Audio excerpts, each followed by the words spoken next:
Excellent. Good morning, everyone. Thank you, Ricardo. I am indeed very happy to be here.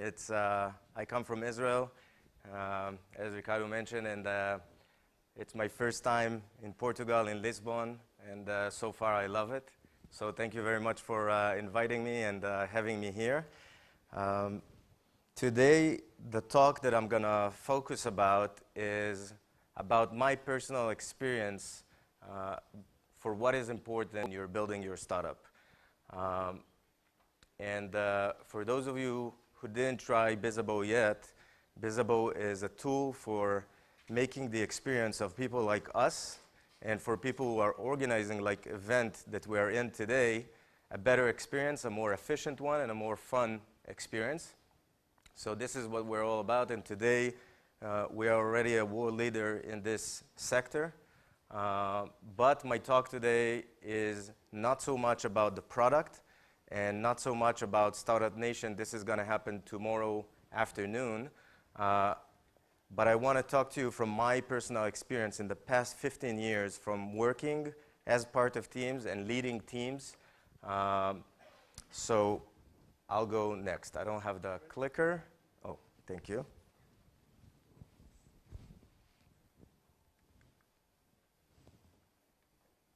All right. So the question that I'll be asking today is what I think makes or breaks a startup. And that's a huge question, and there are probably a lot of good answers to these questions, and they're all good answers. One would say that it's probably the network or the connections that you have. Other would say it's all about getting funded. Other would say it's a matter of luck. Some will say that it's a matter of having a great idea, having a big idea in a huge market. That's what makes a startup a success. Of course, that it's always good to have a good exit strategy. But I would say that the most important factor, the key success factor for making or breaking your startup is the people, the human factor behind the startup that you are building. So let's drill down into it, and let's think why I think that people make or break a startup. And again, I know that there are people here, for instance, who are researching, right, Margarita? Researching the human factor behind a venture or behind a startup. This is not a research, this is personal life experience, and I'll try to drill down and explain. So first, I'll start from the famous entrepreneurial cliche of the roller coaster. You know, it's true that it's a cliche, but I can tell you from a personal experience, it is so true. And how does that relate to having good people on board? The thing is that when you are up there and everybody is happy, right? So everything is kind of Scooby-Doo. It's a no-brainer. Everybody will stick together. Everybody will be happy. Everybody will be fully productive. No worries. But the thing is that you're never, by definition, always up there. You're always going to find yourself, when building a startup, also down there. And when you are in the low point and you need to climb uphill, that's where you really need to make sure that you have those strong people together with you. Second thing would be, if you think about it, what turns an idea to reality? And even if you think about the biggest ideas of the modern era, like launching a spaceship or building the first airplane, there's always in the middle, no matter what, there is the human factor. It's always people in the middle that take an idea and turn it into reality. It's called execution. And bottom line, startups is all about execution. So you really need good people there. Next one, which I personally find fascinating, is what I call the magnet effect. And it's a simple effect. It says, and it works, that good people will always attract other good people. And if you make sure to do it early in your journey, that's going to be a critical decision to bring good people early in the journey. It will make your life much easier later on, bringing more and more brilliant and extraordinary people to your team. Another fascinating fact, which I, by the way, think that is the number one factor that makes people stick together when times are difficult is that good people make others stick together. And what I mean by that is that people will not leave the ship, or people will stay motivated and driven and be together when they are among other people who they think highly about, who they appreciate, and who they want to stick around together with them for the long run. Sorry. And another one, and you can see this from those cool examples, your idea will never look the same at the end of the process like it looked in day one, right? And you need to have on board people who are flexible and who are able to pivot together with you and together with your startup. So you're probably saying so far, well, this guy is kind of stating the obvious. We all want to have good people on board. Of course, it's important to have good people on board. But the big deal is, how do you find and how do you select, how do you pick those good people? So again, personal experience, my ways, my tips of how to do it. First would be, everything starts basically from your co-founders. And I am a very lucky person to have my two co-founders with me. Boaz, who's actually the guy who's trying to lick my ear. I know it's embarrassing, and Alon.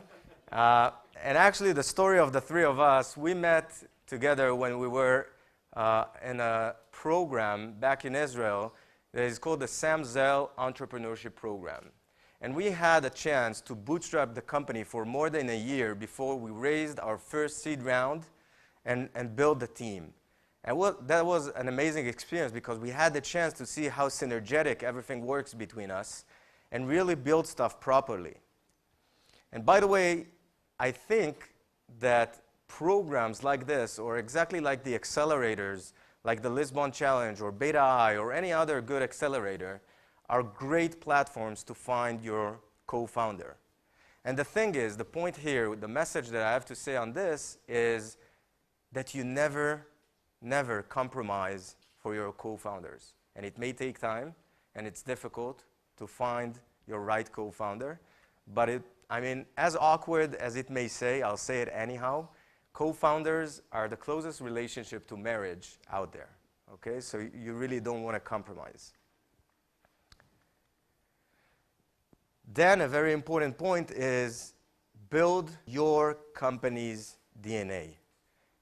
Build your company culture. Define what is the company that you want to wake up to every morning, and what is the company that you want all the people in it feel the same as you do every single day. And what I mean is that you first build your company DNA, and then you look for people who fit into your DNA, and not the other way around. And if I want to be more specific about a company DNA, I just brought our examples from Visible. What is our company DNA? And it's a sneak peek for little things that make us feel like a family. So for instance, in this example, it's our little nonsense, but we love it. So everyone has his own cartoon, which we use on our website, on some posters, on our coffee cups. And basically, it makes us feel that we're part of something special. Another one would be some pictures from our day-to-day lives and some outdoor activities that we make sure to do once in a while, because this is super important. And I tried even being more specific, so I brought with me a short 1-minute video to show you the life behind the scenes of how it is to be a bizaboer. And we call it actually Bizaclip. Another thing that is related to a company culture is that we have names almost for everything in a company. We have Bizaclips, we have Pizza Bow, which is the evening every week where we have pizza and beers together, the entire team. We have Biza Trips, you name it. So without further ado, I'll show you a 1-minute clip of the life in Biza Bow.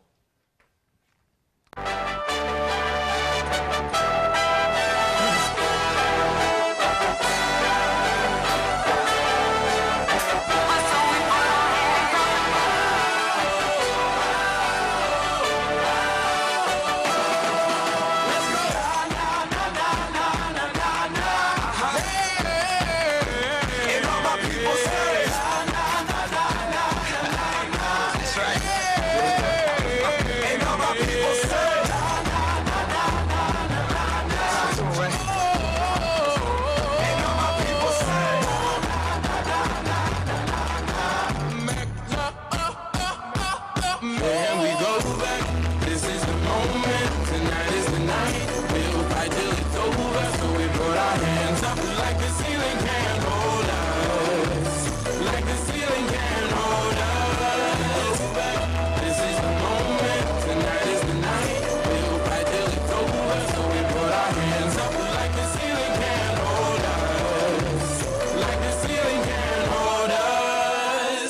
Thanks. Yeah, so I know it might look like we're not working and we're only having fun, but truth is that we're working damn hard, but we are enjoying the ride at the same time, and that's super important. That's a little bit a glance to our company culture.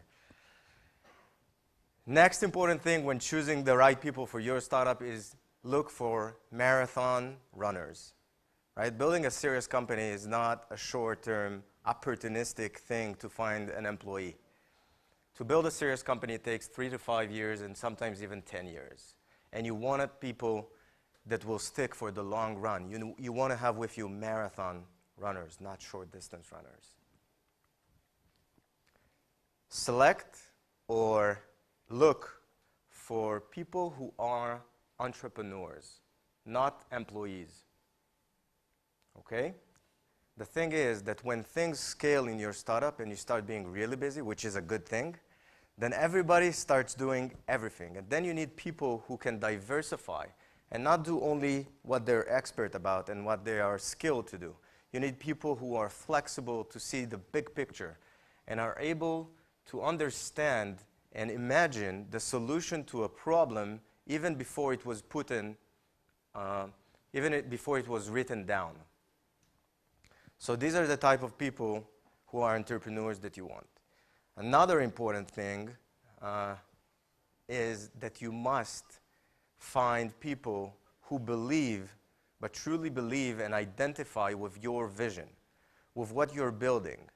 And what we have in Visible is people who are passionate about making the experience of millions, actually hundreds of millions, of people who go to conferences and sometimes have a not efficient enough experience at these business events or conferences. So we wake up every morning and we're building this awesome platform, this awesome social, mobile, digital tool, which is the technology that's going to make those people's life better. And we also sometimes make sure to send our people, for example, to conferences and business events just to feel the need and remember the pain. So they are really attached to the vision, and you must find people who believe in what you believe. And remember, if you employ someone because he can do the job, so he will work for your money. But if you employ someone because he believes in your idea, so he will work with you with blood, sweat, and tears when needed. Bring on board hungry people. I've learned along the road that experience can be sometimes overrated.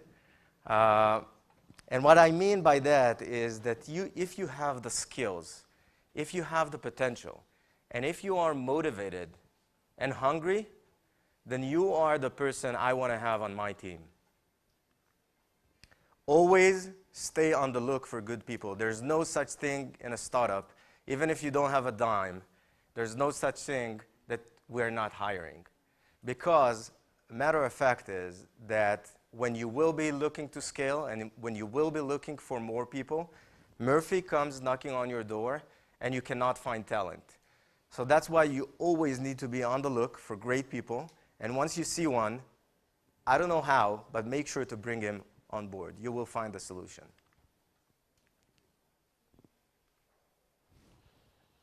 So let's say that we did everything perfectly. We built our dream team. The point is that it's not over, because people needs to be you need to keep driving people for the long run, always. As leaders, as founders, that's our responsibility. So how, too fast? So how do I personally do it? My key elements. One is you have to make sure people keep believing in the idea, right? We said at the beginning we chose ones that believed in the idea, but we need to make sure that they keep believing in the vision, they keep being attached, they keep seeing how we solve those problems to real people in the real world. And you know, when you're working for a long time backstage, not relating or not connected to customers or to end users and not getting market feedback, so you can sometimes forget or neglect a little bit the vision and understand Why is it important what we're working on? Why is it good to the world?